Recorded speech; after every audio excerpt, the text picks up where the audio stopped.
ఆ 420 గాడికి ఉద్యోగం ఇవ్వడమే తప్పు. అది చాలదన్నట్టు ప్రమోషన్ కూడా ఇస్తావా? అబ్బా ఏంట్రా నీ గోల? మాట్లాడితే ఆ కుర్రాడి పేపర్ ఏడుస్తావు. నేనే ఏడవడం కాదు, ఏదో రోజు ఆడి చేతిలో దెబ్బ అయిపోయి గొక్కెట్ నువ్వే ఏడుస్తావు.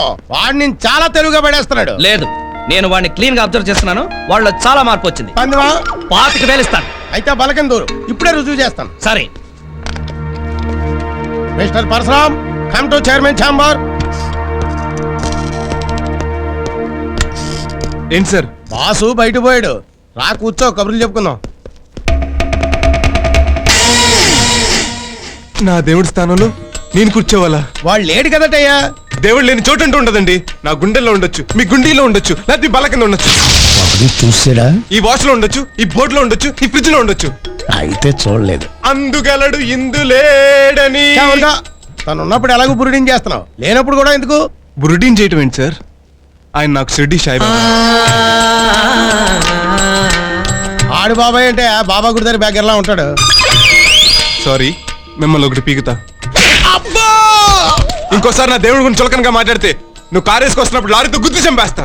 అది కాదయ్యా, బంగారం లాంటి కుర్రోడివి, నీకు తన కూతురునిచ్చి పెళ్లి చేయడానికి ఏంటి రోగం? ఆశ కూడా అద్దుండాలి. ఆ మహానుభావుడికి అల్లుడే అదృష్టం, అర్హత నాకు లేవు. ఆ దేవుడి కూతురుని ప్రేమించి ఆల్రెడీ పెద్ద తప్పు చేశాను. అందుకే ఆయన సేవలు చేసుకుంటూ ఆ తప్పులో కనీసం 50% కవర్ చేసుకుందామని ఈ ఉద్యోగంలో జాయిన్ అయ్యాను. అంటే నువ్వు తను సిన్సియర్ గా ప్రేమించడం లేదన్నమాట. తను నా ప్రాణం, నా బ్లడ్ అంతా తనే ఉంది. అప్పుడు నీకు మ్యారేజ్ చేసుకోవడానికి ఏంటి ప్రాబ్లం? ఆడు ఒప్పుకోడనా? ఏదో మాయ మాటలు చెప్పి లేపు పో, కాదంటే రేప్ చేసే. అప్పుడు చచ్చినట్టు నీకే ఇచ్చి పెళ్లి చేస్తాడు. ఒకసారి చేయ వదులుతారా? ఈసారి స్ట్రాంగ్ ఒకటి పీకుతానే. ఆ దేవుడి దగ్గర పూజారిగా ఉంటూ కర్పూరం అంటించాల్సి నువ్వు కంపని అంటిస్తావా? మేఘలు గొప్ప అని పెళ్ళాడాలి. నా దేవుడికి దేవుడి లాంటి అల్లుడు రావాలి, అదే నా లేటెస్ట్ అంబిషన్. తప్పకా